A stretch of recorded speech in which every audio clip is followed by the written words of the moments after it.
Y colegas, muy buenas noches a cada uno de ustedes. Hoy día sábado 10 de septiembre, fin de semana, ¿no? Nosotros no paramos y seguimos con nuestra preparación, obviamente para poder afrontar con mucho éxito la prueba nacional que será en diciembre. El día de hoy trabajamos la subprueba de habilidades generales, específicamente comprensión lectora. El profesor Luis, ya muy puntual como siempre, se encuentra en sala. Por lo tanto, vamos a dar inicio a nuestra clase también de manera puntual. Eh, Colegas, les pedimos a cada uno de ustedes que lo recibamos con fuertes palmas virtuales. A nuestro capacitador, el profesor Luis. Profesor Luis, buenas noches y bienvenido una vez más. Profesor Reimer, ¿cómo está? Tenga usted muy buenas noches, estimados colegas, muy buenas noches. Bueno, con la novedad de las primeras lluvias, por eso es lo que estamos un poco friolentos hoy día. Muy bien, sin mayor dilación, vamos a iniciar entonces con nuestra capacitación. Vamos a revisar lo que corresponde a comprensión lectora. Quería mencionarles lo siguiente. Por ahí, estimados colegas, ha habido, estuve revisando en redes sociales sobre el asunto del temario, que supuestamente ya había salido. En relación a comprensión lectora, en realidad, si ustedes lo pueden revisar, no ha habido mayores cambios, es decir, se mantiene básicamente de la misma manera como se ha estado trabajando en las anteriores ocasiones. No ha habido un cambio en realidad sustantivo, ¿no? Muy bien, así que en base a ello vamos a continuar. Primero, vamos a arrancar con un texto modelo, más o menos como el que va a venir en nuestra evaluación de inicios de diciembre, en el cual obviamente una de las cosas que predomina, que domina, es su extensividad. Habíamos hablado también sobre este asunto, ¿no? Recordemos siempre, para mejorar nuestra comprensión lectora, nosotros debemos de leer, debemos de practicar la lectura. A ver, vamos a realizar la lectura de este texto entonces. Muy bien, comenzamos. Utilizando la estrategia antes mencionada, ¿verdad? Es decir, tomando como referencia ciertos puntos de anclaje. Comenzamos. Es probable que en la larga historia del boxeo nunca nadie vuelva a encontrarse con un campeón como Ringo Menton de Seda Durant. Muy bien. Perfecto. Entonces, ¿de quién nos habla en este primer párrafo? Obviamente sobre Ringo Mentón de Seda Durán. Muy bien. A ver. Los incondicionales de Ringo sabíamos muy bien cuál era su punto débil y como todos los invictos, él era el único que se empeñaba en ignorarlo. Muchacho, esa carita será tu perdición, solía advertirle su representante de ese entonces, Moncho Bracia, quien, desesperado, miraba las extravagantes danzas que Ringo ejecutaba alrededor de sus rivales. El público se impacientaba, los jueces se miraban confusos, el coqueto campeón revoloteaba por el cuadrilátero y se acomodaba el peinado con los guantes, hasta que decidía el momento de regresar a su camerino. Entonces liberaba su cañón izquierdo y asunto concluido. El contrincante quedaba inconsciente mientras Ringo sonreía a las cámaras. Muy bien, nos están hablando aquí sobre la extravagancia de Ringo, ¿no? Y que aparentemente su punto débil era su rostro. Muy bien. Mentón de Seda no era ningún estratega, aunque su técnica era ciertamente impecable, sus tardíos knockouts no obedecían a un riguroso estudio del rival. Ringo fue sobre todo un esteta. Muy bien, una afirmación que necesitamos subrayar. Dice que no era un estratega. Recuerden que cuando nosotros leemos un texto, siempre debemos de subrayar las afirmaciones, y en este caso son claras esas afirmaciones. Aquel agónico jugueteo noqueados era, según todos sus códigos del box, absolutamente innecesario y solo puede explicarse por el caprichoso buen gusto. Por eso era un esteta. Él no quería ser un atleta admirado por sus pares, sino un atrevido príncipe capaz de quebrar las normas del boxeo con su elegancia. Por eso era un esteta. Pese al éxito de Ringo, Bracia lo abandonó tras un confuso incidente. Algunos insinuaron que, antes de irse, Bracia discutió fuertemente con él. No lo sabemos con certeza, pero sí podemos afirmar, en cambio, que el mercenario que lo relevó solo ambicionaba la celebridad. Ordóñez, aquel vil representante, además de adular a Ringo hasta la náusea, lo dejaba pelear como le diera la gana. Muy bien. Aquí hay otra afirmación, el reemplazo de Brasia, ¿no? Un tal Ordóñez. En la memorable velada en la que Ringo defendía su título europeo, yo había conseguido colarme entre los fotógrafos gracias a una acreditación que tomé prestada de un amigo periodista. Las localidades llevaban varias semanas agotadas y entre el gentío de la puerta pude divisar a Ordóñez dando instrucciones a los revendedores. Aquí nos dan una pista de qué es lo que era Ordóñez, ¿no? En realidad le interesaba solamente el rédito. Luego de varios combates de gran nivel, le tocaba turno a Ringo. Su rival era un púgil irlandés de reputación mediocre. Este procuró intimidar a Ringo, pero nuestro campeón lo ignoró soberanamente dándole la espalda. Al sonido de las campanas, el tosco irlandés se desvivía por cazar a Ringo. En teoría, el combate para nuestro elegante boxeador se presentaba sencillo. Ordóñez se frotaba las manos. Era seguro que, al vencer, Ringo pelearía por el título mundial. Al octavo asalto, Ringo apenas sí había hecho algunas fintas disuasorias con frescura y agilidad. Su rival, extenuado, lo perseguía lanzando atolondrados golpes. Se acercaba el momento. Ringo se acomodó los pantaloncillos y se emparejó el peinado mostrando al público su sonrisa de estrella de cine. Entonces, en un descuido impropio de sus reflejos, Ringo se dejó sorprender por un defectuoso gancho y cayó a la lona. Muy bien, aquí subrayamos este momento. Los fotógrafos enloquecieron, el público fue en murmullo, Ordóñez palideció, Ringo se puso de pie sin demor, eléctrico. Los espectadores sentimos un alivio que duró poco, exactamente el tiempo que tardamos en descubrir que la perfecta nariz de Ringo sangraba profusamente. Con un gesto de incredulidad mayúscula, los ojos inyectados de ira, la mirada desorbitada y el antebrazo, los guantes y el pecho teñidos de rojo, nuestro púgil se acercó a su esquina haciendo aspavientos de frustración. Allí le confirmaron el estado de su tabique. En el preciso instante en que el árbitro se disponía a detener la pelea, Ringo lo encaró y le exigió seguir peleando.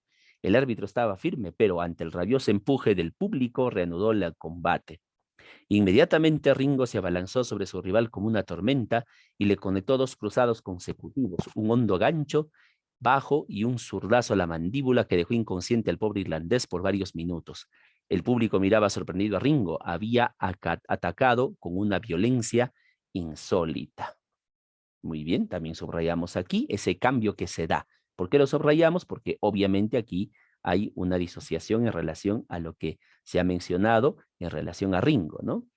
Con expresión de sonámbulo, tras escuchar que lo declararon vencedor y marcharse cabizbajo a los vestuarios ante la marea de periodistas y junto a su un consternado Ordóñez, Ringo anunció su retiro de los cuadriláteros. Un llamativo vendaje le cubría la nariz y el labio superior. Ya no tiene sentido noquear a nadie sin ser bello, declaró con voz rota. Por eso decimos que era un esteta. Esto causó confusión en muchos. Solo los incondicionales podíamos entender. De esta manera, Ringo Mentón de Seda, Durán se retiró de los cuadriláteros invicto y desolado. Muy bien. A partir del texto, que es obviamente un texto narrativo, ¿cuál de los siguientes rasgos de personalidad describe mejor a Ringo Mentón de Seda Durán? Según el texto. Obviamente si era un esteta, y acá lo dice claramente, ¿no? De nada sirve no quiera a nadie sin ser bello. Le habían roto la nariz. Evidentemente estamos frente a una persona de qué carácter. Claramente se muestra vanidoso. Muy bien. 2. Teniendo en cuenta el sexto párrafo del texto, ¿cuál de los siguientes hechos ocurrió primero cronológicamente? Obviamente tenemos que guiarnos del sexto párrafo. Vamos al sexto párrafo.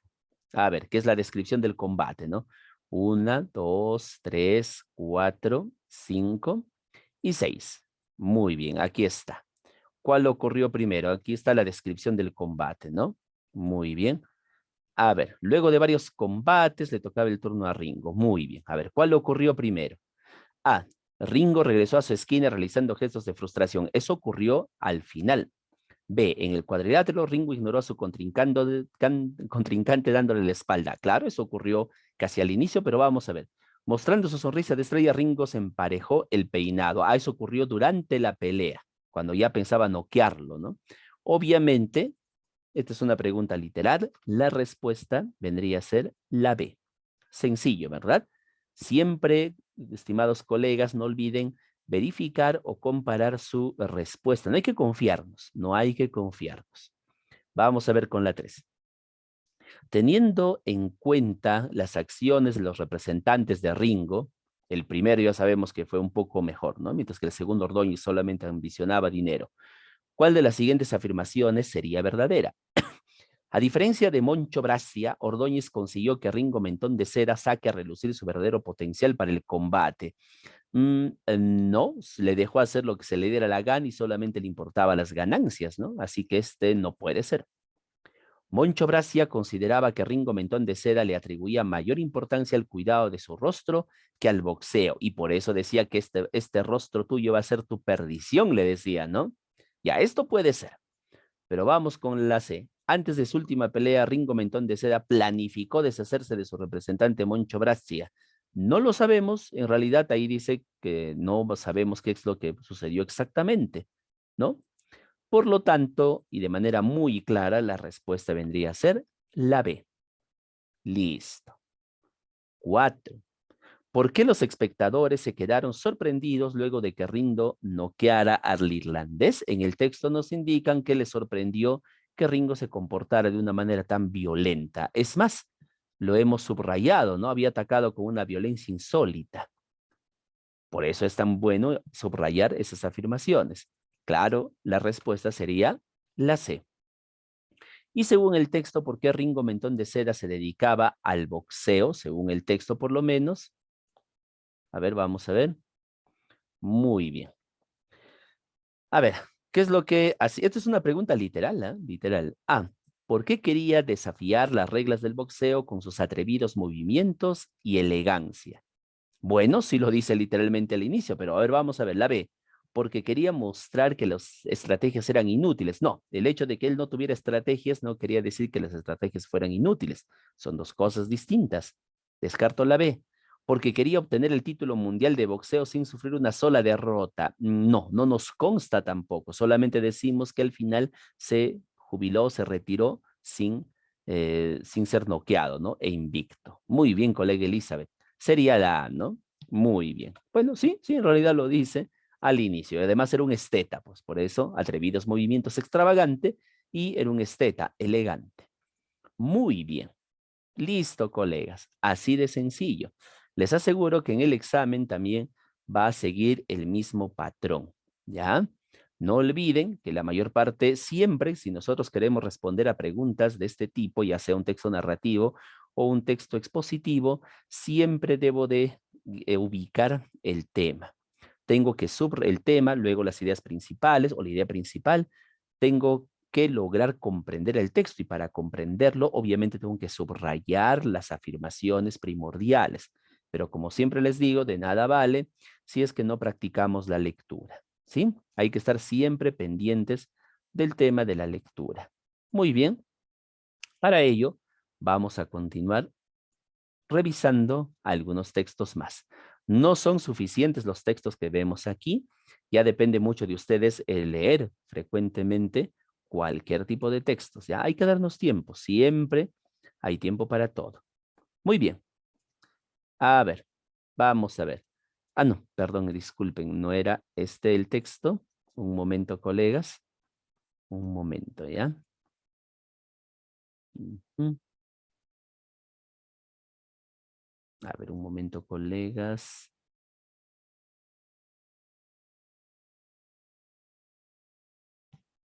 A ver, vamos a ver, ¿ya?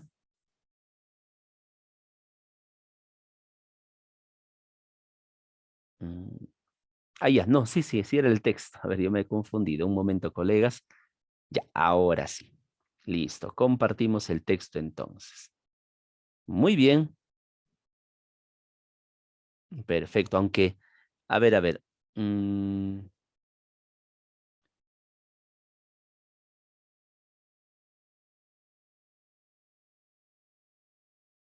ya, a ver.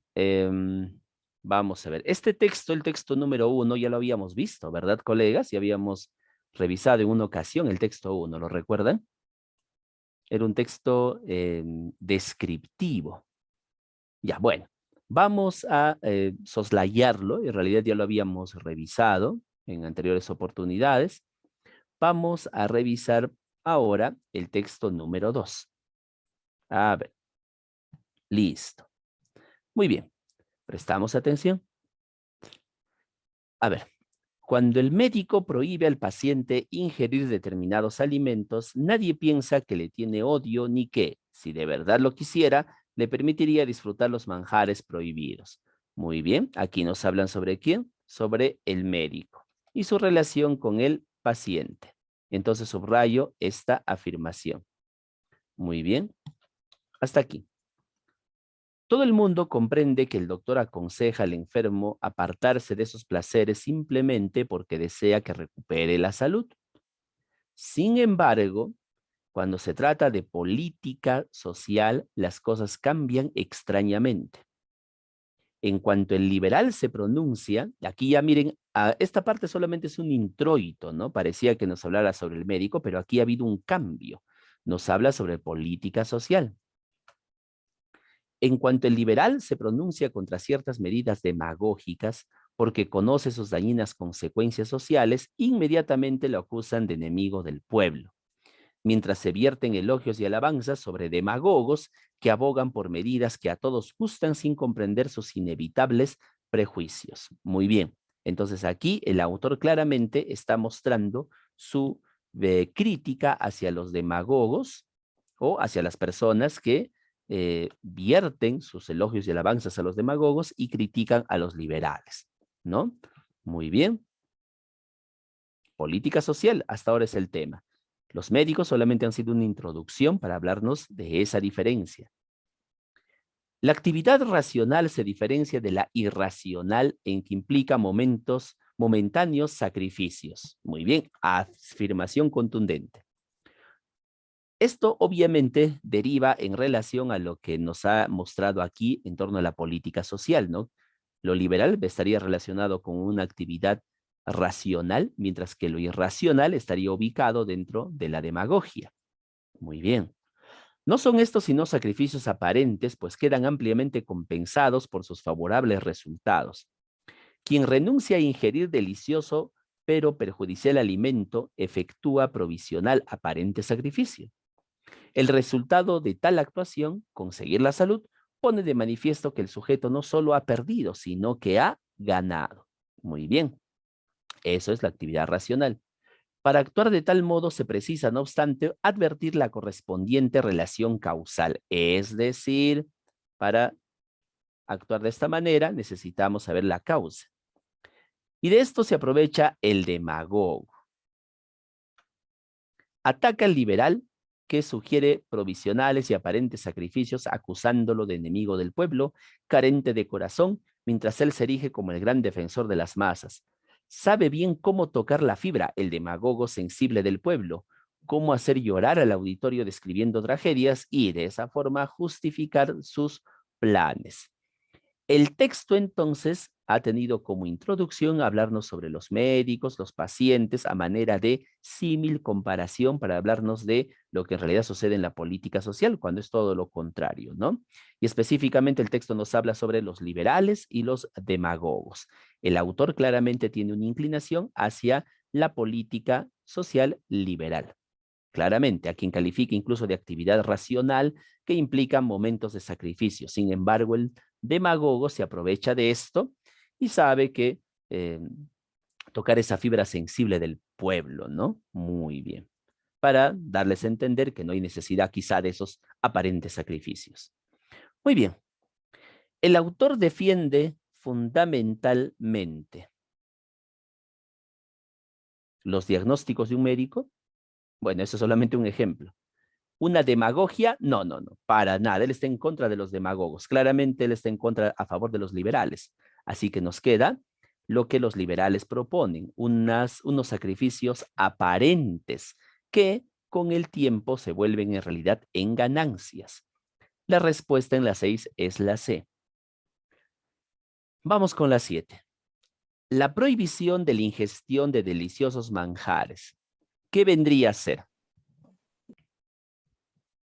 Bueno, si el médico, nos dice en el autor, si el médico, al igual que un liberal, nos impide o nos dice no consumir ciertos alimentos, lo hace con la finalidad de que esos pequeños sacrificios a la larga sean bien recompensados cuando pase el tiempo. ¿Cuál será la respuesta, colegas? En la 7.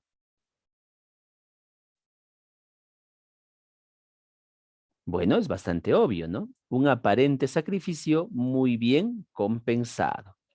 Muy bien, la respuesta sería la C. La actividad irracional, la que relaciona con el demagogo, se diferencia de la racional en que la actividad racional implica momentáneos sacrificios que a la larga serán simplemente bien recompensados. Muy bien. La 8, la C. Según el texto, un antiliberal, o sea, un demagogo, actúa de manera, obviamente, como un demagogo, o sea, irracionalmente. La respuesta es la C. Esta es una pregunta, aunque parece literal, en realidad es una pregunta inferencial, porque estoy relacionando, ¿verdad? Un liberal con un racional y un demagogo con un irracional. Ahí está. La respuesta es la C. Y la actitud de un demagogo se evidenciaría en qué. ¿Qué es lo que haría un demagogo? Obviamente un demagogo le interesa solamente lo que las demás personas quieren escuchar y las demás personas no quieren escuchar nada de sacrificios. Por lo tanto, ¿cómo sería su actuar? Netamente populista. La respuesta sería la A. Muy bien, colegas. ¿Qué tal nos fue? ¿Qué tal? ¿Entendieron esta parte? ¿Todo sencillo? Bueno, el texto en realidad, si ustedes se habrán percatado, se hace muy simple, muy sencillo cuando nosotros realizamos una lectura activa. Los textos que nos dan en el examen no son complicados, en absoluto. Es más, todos los textos y todas las preguntas que nos dan en el examen y que va a venir en el examen del 9 y del 11 de diciembre, se van a percatar que tiene una mecánica que siempre y es constantemente repetida. Y esto pasa no solamente en las preguntas de comprensión lectora, pasa también en lógico y también sucede en las preguntas sobre todo de pedagogía. Tienen que tratar de encontrarle el mecanismo, la lógica. Por ejemplo, en el otro grupo de estudios que tenemos nosotros de comunicación, nos hemos percatado de que existe ciertos mecanismos que son constantes y que se repite siempre, siempre, ¿no? ¿Cómo será en cada una de sus especialidades, colegas? Eso ustedes siempre tienen que tratar de verlo, ¿no? En el caso del examen que les estoy mostrando, en el examen que vamos a tener en el ministerio, el mecanismo es exactamente el que les estoy mostrando. Ubicar el tema, la idea principal, se subraya las afirmaciones y a partir de ahí derivamos con las respuestas. Hagan eso. Hay que tomarnos un tiempo para poder realizarlo. Muy bien. No hay texto difícil. Continuamos. Tenemos el texto número 3, colegas. A ver, ¿qué tal nos va? Dice, a ver, es imposible que, aunque el alumno admita que sus procedimientos de estudio actuales pueden ser mejorados, ¿ya? Estos le parezcan razonablemente satisfactorios. Aquí nos habla de los procedimientos de estudios de los estudiantes, de los jóvenes, del alumno. Pueden ser mejorados e ellos les parezcan razonablemente satisfactorios. Pero a medida que avance en su carrera secundaria o universitaria, enfrentará la necesidad de aprender un material más complejo y extenso. Irá quedando rezagado si no modifica sus métodos. Muy bien. Otra afirmación. Hasta aquí nos está hablando de los métodos que utilizan los alumnos para estudiar. Sin embargo, esos métodos aparentemente van a quedar relegados si es que no se actualizan, no los modifican. La manera que les sirvió en la escuela secundaria quizá no sea suficientemente buena para la universidad. Intentará entonces compensar esta debilidad aumentando el tiempo dedicado al estudio. Pero la pobreza de sus métodos le impedirá aprovechar sus horas de dedicación. Aquí también subrayo esto, aunque ya tenemos una palabra subrayada en negrita, resaltada. Los extensos programas universitarios requieren una calidad distinta de aprendizaje.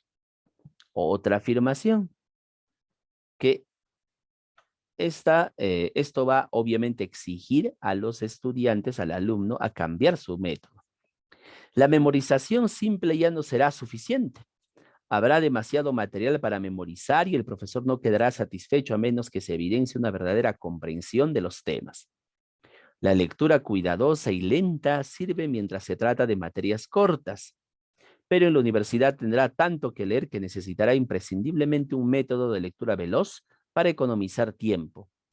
Hará bien entonces en examinar sus métodos actuales a la luz de los principales del aprendizaje y del estudio, además en realizar de inmediato todos los ajustes y cambios que sean convenientes. ¿Por qué aquí no estamos subrayando nada? Quizá podría subrayar la idea de la lectura, ¿verdad? Sin embargo, no es algo primordial, ya que esto solamente, si ustedes se dan cuenta, colegas, es un refuerzo de todo lo que se ha dicho anteriormente. Es decir, que el alumno tiene que cambiar sus métodos cuando va subiendo de nivel en el grado educativo. No espere a que la inadecuación de sus métodos actuales se haga patente, o sea, evidente. Este es un consejo. Lograr habilidad en el uso de una nueva técnica de estudio requiere tiempo y práctica. Por eso viene esta afirmación y lo vamos a subrayar. No espere a última hora. Como en todo nuevo aprendizaje, se debe estar dispuesto a correr riesgos. Abandone lo viejo y aventúrese en algo que todavía no ha intentado. Muy probablemente será ineficiente y chapucero en sus primeras tentativas, pero persista y tenga fe en que el progreso vendrá con la práctica. Muy bien. Este consejo entonces que nos da, que no esperemos a última hora, ¿no? Vamos a subrayar también esta última afirmación y listo. ¿De qué nos habló el texto? Nos habló la necesidad que tiene el alumno de cambiar sus procedimientos de estudio a medida que va avanzando en su educación, sobre todo en la parte universitaria, ¿no? Para no caer en problemas a posteriori. Y esto se tiene que hacer con mucha antelación, según lo que nos dice el texto al final. Perfecto. Vamos a continuar. 11. Principalmente, el texto incide en la importancia, es decir, le da prioridad. Incide en la importancia de adquirir nuevos y eficaces métodos de estudio. Puede ser, porque el texto justamente habla de eso. La lectura veloz en el estudio es solamente una de las cosas que menciona el autor, no todas. La lectura veloz es uno de los métodos que puede emplear. Criticar las técnicas de estudio. También obviamente critica las técnicas pasadas, pero solamente lo hace en alguna parte. ¿Cuál sería la respuesta? Obviamente la respuesta en la 11 sería la A. Adquirir nuevos y eficaces métodos de estudio. Muy bien, de acuerdo a su grado también de estudios, ¿no? Perfecto. A ver, vamos a ver. La lectura lenta es inadecuada en la universidad porque el contexto cognoscitivo allí nos dice que el estudiante universitario tendrá mucho que leer y obviamente una lectura lenta es buena en secundaria cuando se lee poco, ¿no? Por lo tanto, si tiene mucho que leer, ¿cómo será el contexto cognoscitivo? ¿Cuál será la respuesta, colegas? A ver en la 12, si lo han podido ubicar. Por el chat pueden escribir sus respuestas. Tiene mucho material que leer, nos dice en el texto. A ver. Muy bien, simplemente, básicamente simple. No todo lo contrario, colega. En la universidad la situación no es posible una lectura lenta. Se necesita hacer una lectura veloz, incluso dice en el texto, ¿no? ¿Y por qué razón, profesor? Porque el material es muy vasto, extenso, amplio, abundante. Por eso el contexto cognitivo es muy vasto. La respuesta en la 12 sería la C. A ver, colegas, el éxito en la adquisición de los cambios, según el consejo que nos da al final el autor. O sea, nosotros vamos a adquirir estos cambios, pero obviamente el autor nos dice que no será de la noche a la mañana. Y aquí incluso nos dice lo siguiente: debe estar dispuesto a abandonar lo viejo y aventurarse en algo que todavía no ha intentado. pero persista, o sea, practique y tenga fe en el progreso con la práctica. Creo que lo dice literalmente incluso. ¿Cuál es el éxito, colegas? ¿Cuál es la respuesta en la 13? De la práctica, ¿verdad? Muy bien, en la 13 la B. El autor establece una diferencia entre... El autor nos menciona que, desde el principio, la forma de estudiar de un estudiante de colegio, ¿no? De escuela, es muy distinta cuando ya uno ingresa a nivel superior. Por lo tanto, la diferencia se establece entre, colegas, ¿cuál sería la respuesta? A ver, es muy distinto, ¿no? Nos dice de lo que era en el colegio y de lo que era en la universidad.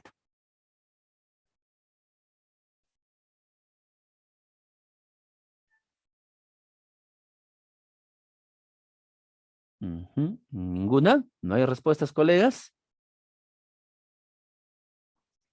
A ver, vamos a ver. A ver, una vez más. El autor nos indica que hay una diferencia.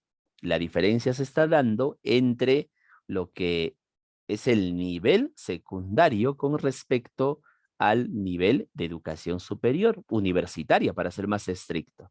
La respuesta será la B. La B, colegas. ¿Ya? Muy bien.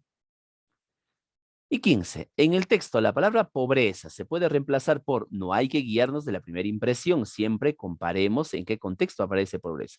Pero la pobreza de sus métodos, o sea, sus métodos son muy ineficaces, pues, ¿no? Del estudiante. Le va a impedir aprovechar horas de dedicación. Ya, la pobreza. La palabra pobreza se puede reemplazar por, ¿cuál será? Miseria o ineficacia. ¿Cuál será la respuesta, colegas, en la 15?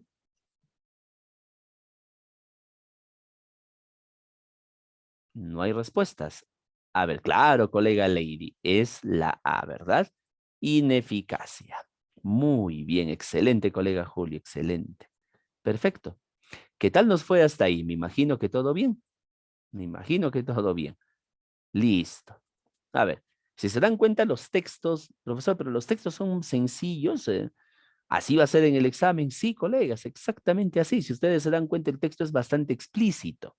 Y así se va a manifestar en el examen del 9 y del 11, ¿ya? No hay que olvidar, por favor, siempre hay que estar atentos a leer, ¿no? Vamos a ver. Texto número 4. A ver, ¿qué dice aquí? Eras una incorpórea imagen, huidiza y versátil forma, salida de azulinos cerros. Tu sonrisa era un frágil pétalo llevado por el viento a los confines más desconocidos de mis deseos. Aquí simplemente, estimados colegas, me doy cuenta que el autor está haciendo una descripción de algo o de alguien que todavía no sabemos qué. Lo único que sabemos es que le está dando una descripción bastante, digamos, positiva, ¿no? Positiva de ese algo o de alguien. Es lo único que necesitamos saber. Tu negativa, ya en melodiosas voces, ya en cautivadores gestos, era un trueno acallando mis pretensiones, o sea, le había dicho que no, a pesar de que él le insistía.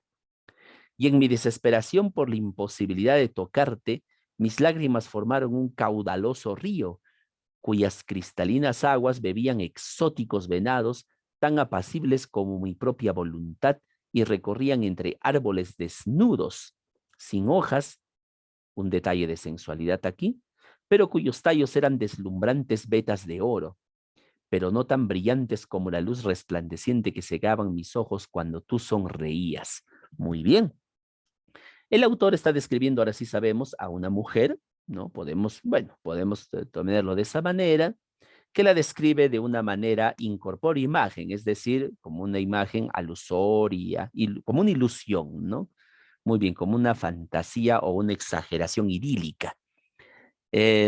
Obviamente la mujer le rechazaba sus pretensiones y eso provocaba dolor inmenso en el enamorado. Por eso dice, mis lágrimas formaban un caudaloso río. Muy bien. E incluso menciona que su sonrisa era superior a todas esas vetas de oro brillante, ¿no? Será una hermosa sonrisa.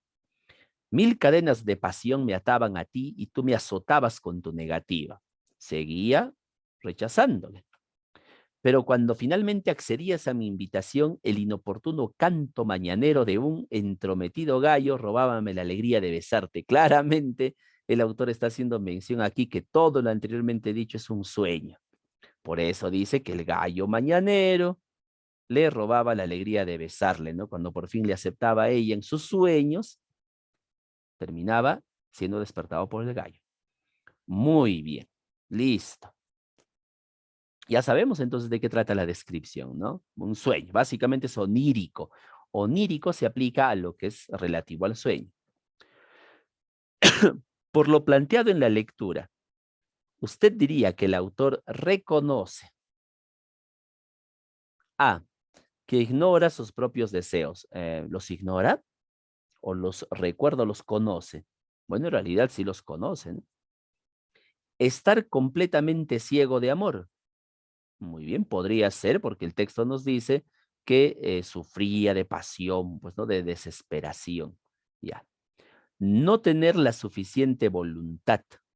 Mm. ¿Sí tiene la voluntad el autor o no? Sí, sí tiene la suficiente voluntad, ¿no? A ver, tan apacibles como tan calmadas como mi propia voluntad. Y recorrían entre árboles, dice. Ah, claro. A ver, vamos a ver. La colega Lady nos dice la B. Estar completamente ciego de amor. ¿Por qué razón ciego de amor? Porque está las cadenas de la pasión, pues, ¿no? Podría ser. O no tener la suficiente voluntad. ¿Qué es lo que reconoce el autor? ¿Que está completamente ciego de amor o que eh, no tiene la suficiente voluntad? A ver, vamos a leer aquí. En esta parte está eso de la voluntad, cuyas cristalinas aguas bebían exóticos venados tan apacibles como mi propia voluntad. ¿Qué es apacibles? Apacible quiere decir que es calmado, sereno, quieto, tranquilo. Y esa idea nos da a entender entonces que su voluntad no era la suficiente, estimados colegas. Aquí la respuesta sería la C. Eso es lo que el autor sí admite, sí reconoce literalmente. Miren, colegas, lo reconoce literalmente. Aquí está. Aquí está. Muy bien. Vamos con la 16. Sobre la sonrisa, el autor no quiere decir que, a ver, según el autor dice que la sonrisa era deslumbrante, ¿no? Son capaces de cegar a las personas. A ver, vamos a ver dónde está esa sonrisa. Y recorrían entre los árboles desnudos sin hojas, pero cuyos tallos eran deslumbrantes vetas de oro, pero no tan brillantes como la luz resplandeciente que cegaban mis ojos cuando tú sonreías. Ya, esto sí puede ser, esto sí quiere decir el autor, lo cegaba. Suelen viajar a través de los sueños. Esto es algo bueno. Si sabemos que está en un plano onírico de sueños, podría ser. Podría simbolizarse por una parte de las flores. A ver, ¿cuál sería ahí la respuesta? Por una parte de las flores, ¿qué flores? Aquí nos hablan de los árboles desnudos sin hojas, las ramas. Eso es todo. No nos da ninguna idea sobre el tema de las flores. ¿Suelen viajar a través de los sueños? ¿La sonrisa? Sí, claro, porque él está obviamente en un plano onírico de sueños, pues, ¿no? Pero esto es lo que no quiere decir. La respuesta sería la C. Muy bien. Aquí sí está un poco raro, ¿no, profesor? Porque ustedes se dan cuenta que estamos buscando ciertos elementos alegóricos. 18. ¿Cuál habría sido la razón, la causa, según el texto, que hubiera provocado la formación del río? Bueno, según la formación del río es porque como la mujer termina rechazándole, él comienza a llorar, ¿no? Los llantos experimentados por la persona enamorada. Bueno, esto puede ser, sí, sí. El hecho de que ella se muestre muy versátil, o sea, versátil es cambiante, movible, mudable. Al principio le dice que sí, después que no. No exactamente, es porque lo rechaza. La desesperación por no tocar a la persona amada. A ver, esto parece ser. A ver, tu negativa, ya me le dio esas voces, era un trueno. En mi desesperación por la imposibilidad de tocarte, mis lágrimas formaban un caudaloso río. Ah, ahí está la respuesta. La respuesta claramente es la C. Muy bien. Esta es una pregunta literal, ¿no? Excelente. Muy bien, colega. Siempre hay que revisar el texto, ¿ya? Y señale el título más apropiado. Obviamente cualquier título que yo marque, colegas, debe de tener la palabra sueño. Sueño, soñador, sueño. Bueno, parece que tengo aquí las tres posibles. ¿Descarto las cadenas del apasionado soñador o no? A ver, vamos a ver la A. La imposibilidad de un sueño. ¿El sueño se cumple? Al final nos damos cuenta que no, porque el gallo ha despertado al pobre hombre justo cuando iba a ser besado y sus sueños iba a ser realidad, por lo menos en su sueño. La respuesta creo que es bastante contundente. En la 19 es la A. Muy bien, el tema habla de un sueño, ¿no?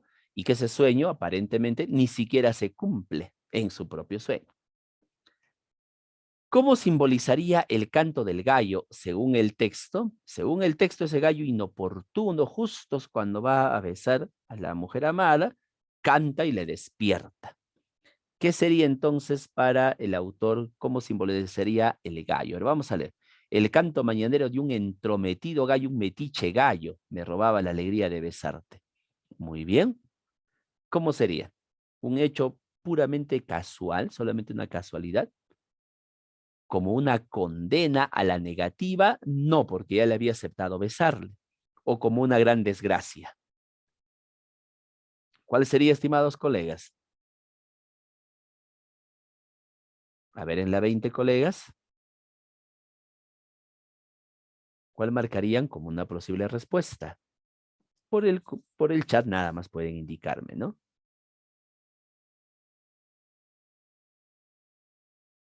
¿No hay respuesta? Ah, muy bien. La A nos dice la colega, como una gran desgracia. Claro que sí. Muy bien. Cuando nos enfrentamos a un texto de carácter narrativo, y eso va a ocurrir, estimados colegas, en el examen de diciembre, hay que tener en cuenta que hay ciertas alegorías que nosotros debemos de tener en cuenta y no rebuscar mucho en los detalles. Por ejemplo, por ahí un colega, una ocasión cuando presentamos un texto, este texto, recuerdo que me dijo, pero profesor, el canto del gallo está relacionado también con la historia bíblica, ¿no? Antes de que cante 3 veces el gallo, tú me negarás, Pedro. Eh, Probablemente, pero eso es algo, es irnos más allá de lo que el texto nos puede dar. Las alegorías o las simbologías que nos piden siempre en este tipo de exámenes, cuando se trata de textos narrativos, están basados en dos criterios simples. Uno, la información que el texto nos da, y dos, el conocimiento general básico que yo pueda tener sobre algo. Todos saben que el gallo obviamente canta en la mañana y que funge como una especie de despertador natural en ciertas zonas. Eso es todo. O sea, no necesito especular más allá de que el gallo representa también la figura del diablo o que el gallo en la Edad Media era considerado un elemento disuasorio del mal. Detalles ya demasiado específicos no involucran aquí. Tenga mucho cuidado. Las preguntas de inferencia, de alegoría, de simbolización, son lo que nosotros vemos en el texto y las condiciones alegóricas que nosotros desarrollamos de manera corriente, común, sin necesidad de irnos más allá. ¿Está bien? Muy bien. A ver, vamos con el siguiente texto. Tenemos aquí el texto número 5. Ah, bueno, es un poema. Aquí también va a suceder algo parecido a lo anterior. Vamos. Último brindis. Lo queramos o no, solo tenemos tres alternativas. El ayer, el presente y el mañana. Ahí están las tres alternativas. Y ni siquiera tres, porque como dice el filósofo, el ayer es ayer, nos pertenece solo en el recuerdo. A la rosa que ya se deshojó, no se le puede sacar otro pétalo. Las cartas por jugar son solamente dos, el presente y el día de mañana. Y ni siquiera dos, porque es un hecho bien establecido que el presente no existe, sino en la medida en que se hace pasado y ya pasó, como la juventud. En resumidas cuentas, solo nos va quedando el mañana. Y yo levanto mi copa por ese día que no llega nunca el mañana, pero no es lo único de lo que realmente disponemos, dice el poeta Nicanor Parra. Muy bien, de lo que realmente disponemos, que es lo único de lo que disponemos, o sea, el mañana. Muy bien, listo. Vamos con las preguntas. El poeta resalta principalmente? ¿Cuál sería la respuesta aquí, estimados colegas? ¿La plenitud de la existencia fuera del tiempo? ¿Mm? Pero aquí nos habla del mañana. Pero puede ser. ¿El mundo de las apariencias? No, eso es algo que no especifica en el texto. Descarto la B. La fugacidad del tiempo. ¿Cuál será la respuesta, estimados colegas? Por el chat, por favor.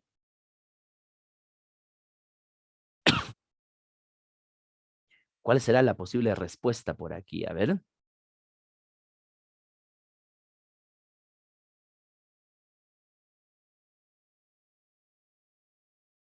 Para el autor hay tres cosas nada más que nosotros podemos estar seguros, ¿no? El pasado, el presente y el futuro, y el mañana, pero de estas tres, al final el autor nos dice que solamente el mañana importa, porque todo lo demás ya fue, ya pasó. ¿Cuál será la respuesta, colegas? En la 21. A ver.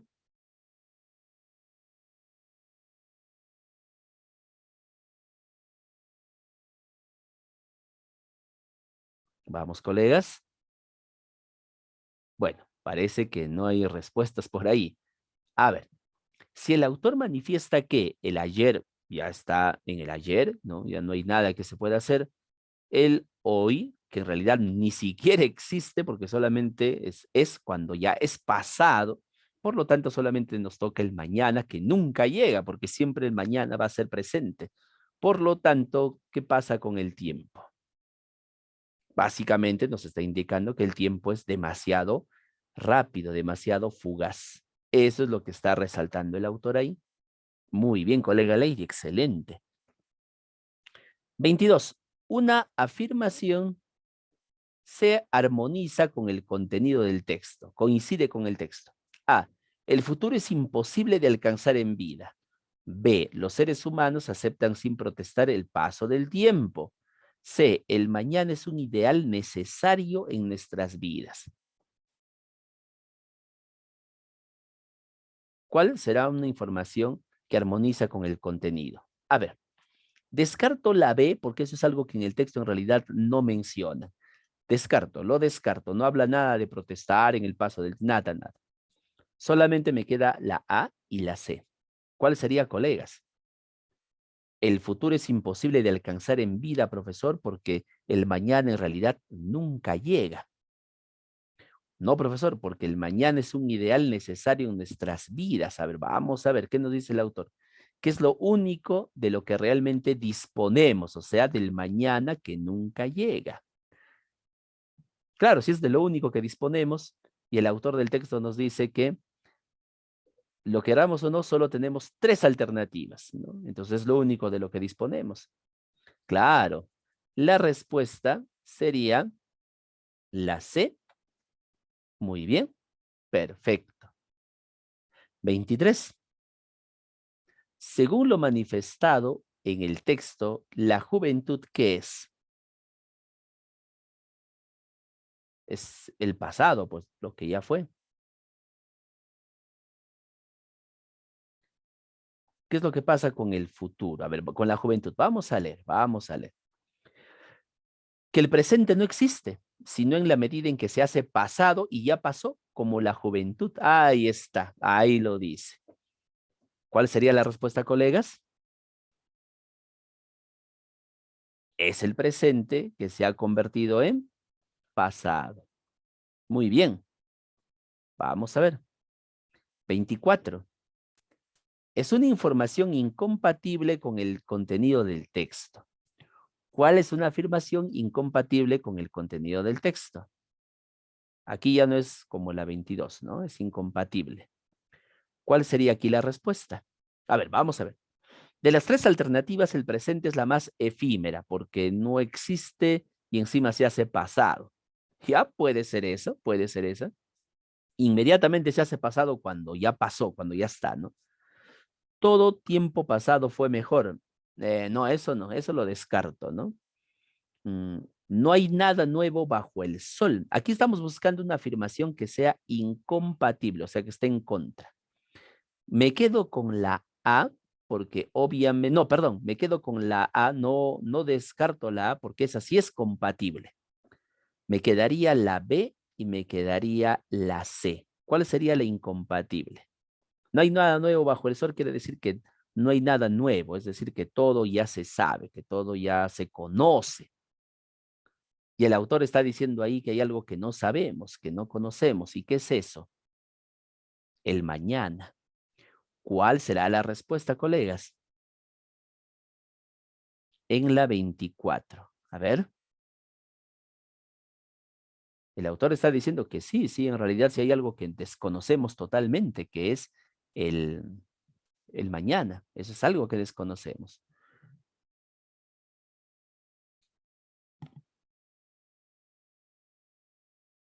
A ver, colegas, ¿cuál será la respuesta? La B. Recuerden que estamos buscando un incompatible, ¿ah? Todo tiempo pasado fue mejor. Ujú. ¿Podría ser incompatible con lo que está en el texto? Puede ser, puede ser. Pero la respuesta es aquí la C. Una vez más, ¿qué es lo que ha dicho el autor? El autor lo que está manifestando es que eh, el pasado y el presente ya los conocemos, ya están ya conocidos. Y el futuro es algo que no vamos a conocer jamás, por ese futuro que nunca llega, dice, ¿no? Y la frase, no hay nada nuevo bajo el sol, quiere decir que todo lo conocemos. Obviamente esa idea entra en contradicción a lo dicho por el autor, por eso estamos pidiendo una información incompatible. La respuesta es la C. Y por último, la 25 dice, una persona al responder esta pregunta es consciente de que, bueno, al momento de responder esta pregunta ya no es presente, pues, ¿no? Todo lo que ha sucedido en este segundo ya fue pasado. Es menos joven después de marcar esta alternativa, claro, porque ya pasó, pues, ¿no? Su elección es un pasado que condicionará su futuro inmediato. No es algo que sepamos. Es un presente luchando con su pasado. No, no lucha, simplemente el presente ya es pasado como tal. ¿Cuál será la respuesta, colegas? En la 25. A ver, esta está más sencilla. ¿Cuál será en la 25? La A. Muy bien, colega Lady. Excelente, colega Olga. Muy bien. Perfecto. Y ya está. Ya está entonces las preguntas. Bueno, en todo caso, para que dejar constancia, porque parece que algunos colegas tal vez no lo vieron, pero el texto 1 estoy seguro que nosotros lo habíamos revisado ya en la anterior sesión o en una sesión anterior. Pero para que lo tengan en cuenta, les doy la respuesta. ¿Está bien? Solamente la respuesta. A ver, del texto 1. Aquí la respuesta en la 1 sería la B, para que ustedes puedan compararlo. En el 2 sería la C. En la 3, la C. En la 4, la C. Y en la 5, la A. Muy bien. Bueno, había quedado entonces pendiente ese pequeño texto, estimados colegas, para que lo tengan en consideración, ¿no? Bueno, hoy día, debido a que habíamos duplicado ese primer texto, vamos a quedarnos ahí, colegas, le estamos debiendo unos 5 minutitos, pero para la siguiente sesión vamos a tratar de seguir revisando más textos parecidos, ¿no? Bueno, sobre el examen del año pasado, lamentablemente, si ustedes se dan cuenta, no hay, por lo menos no hemos encontrado textos que estén en la red, ¿ya? Pero vamos a seguir buscando para poder seguir socializando de la misma manera. También vamos a seguir revisando de exámenes anteriores, de años anteriores, algunos textos para que tenerlos como referencia. Muy bien, colegas, eso ha sido todo por hoy. No olviden seguir revisando, seguir leyendo, eso es muy importante. Tenemos que practicar la lectura. Ya estamos en realidad a puertas, miren, estamos ya septiembre, octubre, noviembre. Ya estamos muy cerca del examen. Gracias, estimados colegas. Muchísimas gracias, profesor Reimer.